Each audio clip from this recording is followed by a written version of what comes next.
एक छोटे से गांव में मोहन नाम का एक किसान रहता था। मोहन का जीवन बेहद कठिन था क्योंकि वह गरीब था और उसके पास बहुत कम संसाधन थे। फिर भी वह ईमानदारी और सिद्धांतों का पक्का था। गांव में लोग उसे इज्जत की नजर से देखते थे क्योंकि वह कभी भी अपने रास्ते से नहीं भटकता था, चाहे उसकी आर्थिक स्थिति कितनी भी खराब क्यों न हो। मोहन का एक छोटा सा खेत था जहां वह कड़ी मेहनत से अनाज उगाता था। फसल अच्छी नहीं होती थी, लेकिन वह अपने परिवार का पेट भरने के लिए दिन रात मेहनत करता था। उसकी पत्नी राधा भी मेहनती थी, लेकिन कभी कभी वह मोहन से कहती, हमारी इतनी तंगी है, फिर भी तुम अपने सिद्धांतों पर अड़े रहते हो। कई लोग तो छोटे मोटे समझौते करके अपनी स्थिति सुधार लेते हैं, तुम भी क्यों नहीं थोड़ा लचीलापन दिखाते। लेकिन मोहन हमेशा मुस्कुराता और कहता, राधा, पैसा और संपत्ति कुछ समय के लिए संतोष दे सकते हैं, लेकिन अगर हमने अपनी ईमानदारी खो दी तो वह संतोष भी चला जाएगा। सच्चाई और सिद्धांतों से बढ़कर कुछ नहीं है।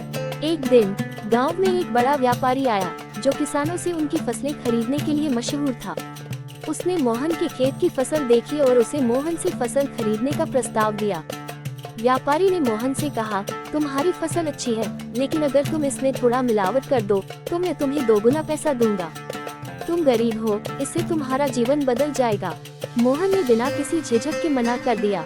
उसने कहा, मैं गरीब हो सकता हूँ, लेकिन मेरी ईमानदारी नहीं बिकेगी।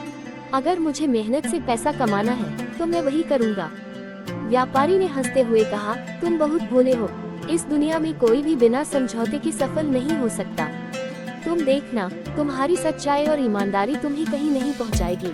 दिन बीतते गए। व्यापारी ने गांव के कई किसानों से मिलावट वाली फसल खरीदी और उसे ऊंचे दामों पर बेच दिया।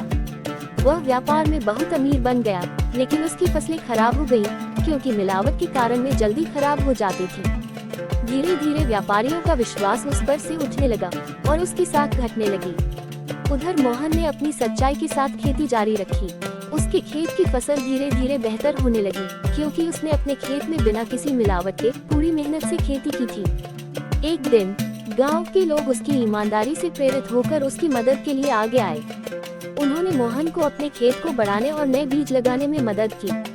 कुछ ही वर्षों में मोहन का खेत सबसे अच्छा बन गया और उसकी फसलें भी सबसे बेहतर। व्यापारी, जिसने पहले उसका मजाक उड़ाया था, अब खुद दिवालिया हो चुका था, जबकि मोहन अपनी ईमानदारी और मेहनत से न सिर्फ खुद का बल्कि गांव का नाम भी रोशन कर चुका था। उसकी सच्चाई और सिद्धांतों ने उसे गरीबी से निकालकर अमीरी की ओर पहुंचाया, लेकिन वह कभी अपनी सादगी और ईमानदारी को नहीं भूला। कहानी से सीख, जीवन में कठिनाइयां और प्रलोभन आते रहते हैं, लेकिन अगर हम अपने सिद्धांतों और सच्चाई पर कायम रहते हैं तो अंत में सफलता हमारी होगी। ईमानदारी सबसे बड़ा धन है और इसे कोई छीन नहीं सकता।